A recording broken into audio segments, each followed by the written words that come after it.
A new virus with pandemic potential has been discovered in China.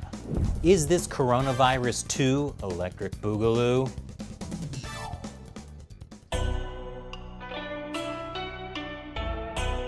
Welcome back to China Uncensored. I'm Chris Chappell. You know, we're all kind of tired of talking about the coronavirus pandemic that started in China and spread around the world. So, let's talk about the next pandemic that might start in China and spread around the world. Chinese researchers say they've discovered a new swine flu with pandemic potential. A new flu virus found in Chinese pigs has become more infectious to humans, according to a study. The team of Chinese researchers looked at influenza viruses found in pigs from 2011 to 2018. They found a G4 strain of H1N1 that has, quote, all the essential hallmarks of a candidate pandemic virus. The study highlights the risks of viruses crossing the species barrier into humans, especially in densely populated regions in China where millions live in close proximity to farms, breeding facilities, slaughterhouses, and wet markets. Great. So coronavirus 2.0. Was that on my 2020 disaster bingo? Shoot, no. This year has been so unpredictable. But I guess it's predictably bad now. White House health advisor Dr. Anthony Fauci says this new virus has traits of the 2009 swine flu and even worse, the 1918 flu that became a global pandemic. The last swine flu outbreak spread around the world in 2009, killing about 285,000 people and morphing into seasonal flu. The 1918 Spanish flu killed 50 million people. So, did Dr. Fauci mean this new strain of swine flu will kill that many people? Well, no, not quite. He meant that this new strain, which actually isn't that new, it's been around since 2016, is a combination of genetic traits from previous strains.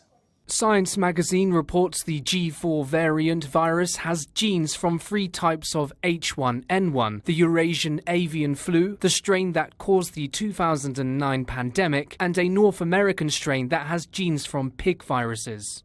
But according to the Chinese study, G4 viruses have all the essential hallmarks of a candidate pandemic virus. Oh, great. The G virus. If real life is anything like video games, which it probably is, the G virus will turn people into zombies.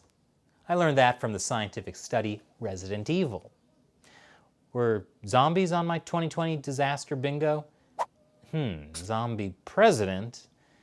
I guess zombie plague is a logical first step. Now, scientists will tell you not to panic, like Columbia University virologist Dr. Angela Rasmussen, who tweeted, "Our understanding of what is a potential pandemic influenza strain is limited. Sure, this virus meets a lot of the basic criteria, but it's not for sure going to cause a hypothetical 2020 flu pandemic. But that doesn't mean it's not for sure not going to cause a hypothetical 2020 flu pandemic. I mean, shouldn't we all be freaking out now?" Carl Bergstrom, biology professor at University of Washington, tweets, "There's no evidence that G4 is circulating in humans despite 5 years of extensive exposure. That's the key context to keep in mind." Yeah, well, okay, yeah, that is good to keep in mind.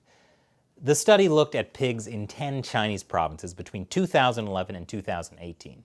In the last 3 years, they looked at blood samples from workers on 15 pig farms.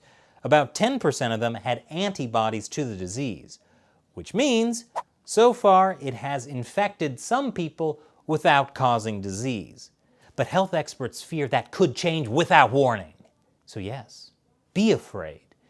And with the potential deadly new pandemic on the horizon, we have only one choice: to work together with the Chinese government to combat it, and not get caught up in who may or may not have caused the coronavirus. Oh, I get what this is about now. But speaking of the coronavirus, we need a new name for this new swine flu. The new virus is dubbed EAH1N1G4. Sorry, is that a virus or a password? I'm not even going to remember that 5 seconds from now. Look, it needs a new name that doesn't start with G a something. Of course, we don't want the name to have issues of racism, like when some people were calling the novel coronavirus the China virus. So what can we call this one? Oh, I know. The Chinese pig virus. No one can get offended by that.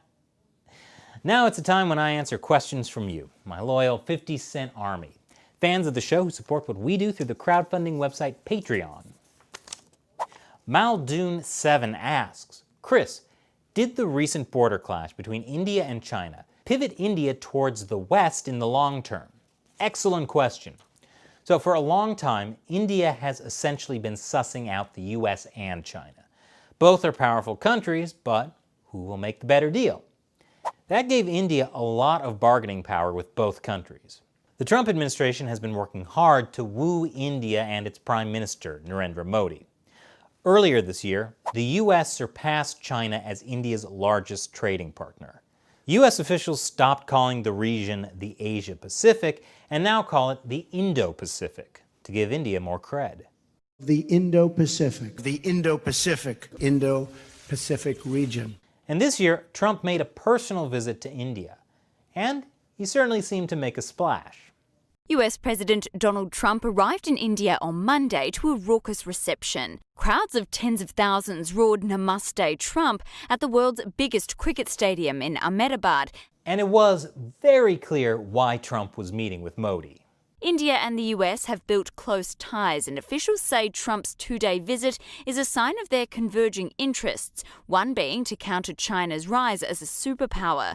China has also been trying to win over India.